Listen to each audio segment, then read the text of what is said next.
Welcome to mister nobody's review. நம்ம ஒரு movie வந்து பேலரினா 2025 ஆன ஒரு ஆக்ஷன் த்ரில்லர் மூவி. இந்த படத்தோட ஃபுல் ரிவ்யூ போதுமே நம்ம சேனலில் இன்னும் சப்ஸ்கிரைப் பண்ணாமல் பார்த்துட்டு சப்ஸ்கிரைப் பண்ணுறது ஹெல்ப் லாட் கைஸ்.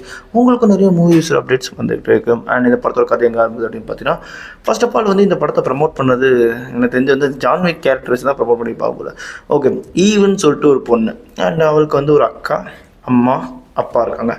அம்மாவும் அப்பாவும் வந்து லைக் தே ஆர் பெய்ட் அசசன்ஸ். ஓகேங்களா, அவங்க வந்து ஒரு கல்ட்டில் வந்து இருக்காங்க. ஓகேங்களா, ரெஸ்கரோமான்ற ஒரு ஒரு டீம் இருக்குது. டீம்னா லைக் அவங்க வந்து ஒரு குரூப் ஆஃப் பீப்புள். ஓகேங்களா, அதை சேர்ந்தவங்க தான். அண்ட் அதுக்கப்புறம் என்ன ஆகுது அப்படின்னு பார்த்தீங்கன்னா, கல்ட்டுன்னு சொல்லிட்டு இன்னொரு விஷயம் இருக்குது. கல்ட்டு வந்து பெரிய பெரிய குரூப். ஓகேங்களா, அதுக்கடுத்து ஒரு சின்ன குரூப் மாதிரி இதை காமிச்சிருப்பாங்க. தென் அதுக்கப்புறம் வந்து இந்த பொண்ணை வந்து அந்த கல்ட்டில் சேர்க்கணும் அப்படின்ற மாதிரி தான் அக்ரிமெண்ட் இருக்கும். தனக்கு பிறக்கிற அந்த குழந்தைங்க வந்து சேர்க்கணுன்ற மாதிரி தான் ஒரு அக்ரிமெண்ட் மாதிரி இருக்கும்.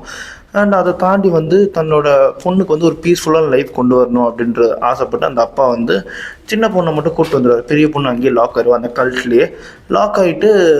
தென் வந்து இவர் கூப்பிட்டு வந்து இங்கே வாழ வைக்கலான்னு நினைப்பார். பட் எப்படியோ ட்ரேஸ் அவுட் பண்ணி அப்பாவை கொன்று அந்த பொண்ணு வந்து தன்னோட கல்ட்டுக்கு வந்து கூப்பிட்டு போக நினைப்பாங்க. அந்த கல்ட்டோட ஹெட் வந்து லைக் ஒரு மாதிரி இவங்களுக்கு ரிலேட்டடாக தான் இருப்பாங்க. ஓகேங்களா, அண்ட் அதுக்கப்புறம் என்ன அப்படின்னு பார்த்தீங்கன்னா, தன்னோட அப்பாவோட சாவை கண்ணு முன்னாடியே பார்த்த ஈவுக்கு வந்து அதை வந்து மறக்கவே முடியல. தென் அங்கேருந்து தப்பிச்சிடுறா. எப்படியாது ஒரு வழியாக தப்பிச்சிடுறான். தப்பிச்சதுக்கப்புறம் இந்த ரெஸ்கரோமான்னு சொல்லப்படுற அந்த குரூப்பில் போய் மாட்டுறான்.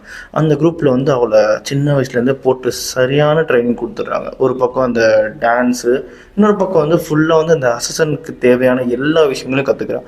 கற்றுக்கிட்டதுக்கப்புறம் இவன் வந்து லைக் ஒரு டைமில் வந்து ரெடி ஆகிடுறான். ரெடி ஆனதுக்கப்புறம் இவளுக்கு நிறைய டாஸ்க்கு அதெல்லாம் கொடுப்பாங்க. இவர் வந்து ஒரு வந்து கூட வச்சுக்கிற அசிஸ்டன்ட் மாதிரி தான் பார்த்துப்பாங்க இவங்களை. ஓகேங்களா, அந்த டைம் என்ன அப்படின்னு பார்த்தீங்கன்னா, ஏதோ ஒரு இடத்துல வந்து மீட் பண்ணுற சமயத்தில் லைக் கையில் வந்து ஒரு மார்க்கோட ஒரு ஆளை பார்க்குறான்.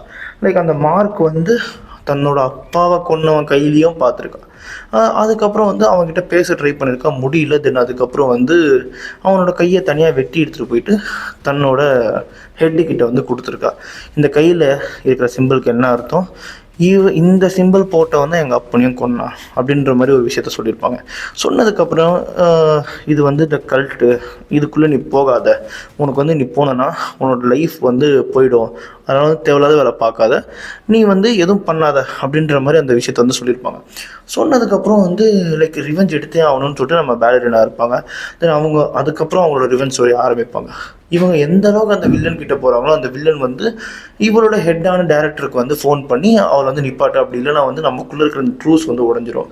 தென் ரெண்டு குரூப்ஸ்க்கும் வந்து வார் வந்துடும். அப்படின்ற பட்சத்தில் நீங்கள் வெயிட் பண்ணுங்கள், நான் ஒருத்தர் அனுப்புகிறேன் அப்படின்னு சொல்லுவாங்க. அப்போ தான் வந்து பேலரினாவை கண்டெயின் பண்ணி கொண்டு வரதுக்கு நம்ம ஜான் விக் வந்து அனுப்பிச்சி விடுவாங்க. தென் அதுக்கப்புறம் வந்து என்ன ஆச்சு, தன்னோட அப்பாவை கொன்னவனை வந்து ரிவெஞ்ச் எடுத்தாரா இல்லையா பேலரினா அப்படின்றது அந்த படத்தோட கதை.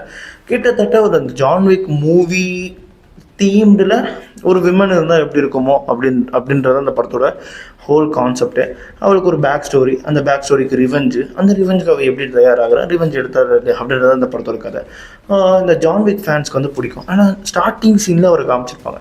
அந்த சீனை கட் பண்ணிட்டு இந்த கிளைமேக்ஸில் மட்டும் காமிச்சிருந்தாங்கன்னா வந்து இனிமேல் நல்லா இருந்திருக்குன்னு சொல்லிட்டு என்னோட ஒரு ஃபீல். மற்றபடி நல்ல ஆக்ஷன் இருந்தது. எனக்கு பிடிச்ச 2 சீக்வன்ஸ் இருந்தது. என்ன அப்படின்னு பார்த்தீங்கன்னா, ஒன்று வந்து இந்த ஃபயர் கன்னில் வந்து ஒரு ஆக்ஷன் சீக்வன்ஸ் வரும், அது நல்லா இருந்துச்சு. அதுக்கப்புறம் சின்னதாக வந்து இந்த ஐஸில் வந்து ஸ்கீ பண்ணுறதுக்கு ஒரு ஷூ இருக்கும்ல, அதில் ஒரு ஃபைட் சீக்வன்ஸ் சின்னதாக தான் இருக்கும். எனக்கு அது ரொம்ப பிடிச்சிருந்தது. அது ரெண்டுமே ஒரு மாதிரி நல்லா இருந்தது. மற்றபடி வந்து ஒரு ஆக்ஷன் பேக்டு மூவி, என்ஜாய் பண்ணலாம், பார்க்கலாம். ஓகேங்களா, ஒன்ஸ் வாட்சபிள், அபோவ் ஆவரேஜ் தான். அதனாலே இந்த படத்துக்கு நான் ஒரு 3.5 டோனஸ் தருவேன். இதேமாதிரி மூவி பார்க்கணும், நம்ம சேனலை சப்ஸ்கிரைப் பண்ணதான் மிஸ்டர் நோபடி. இன்னும் சந்திக்கிறேன். பாய், ஹேவ் அ கிரேட் டே.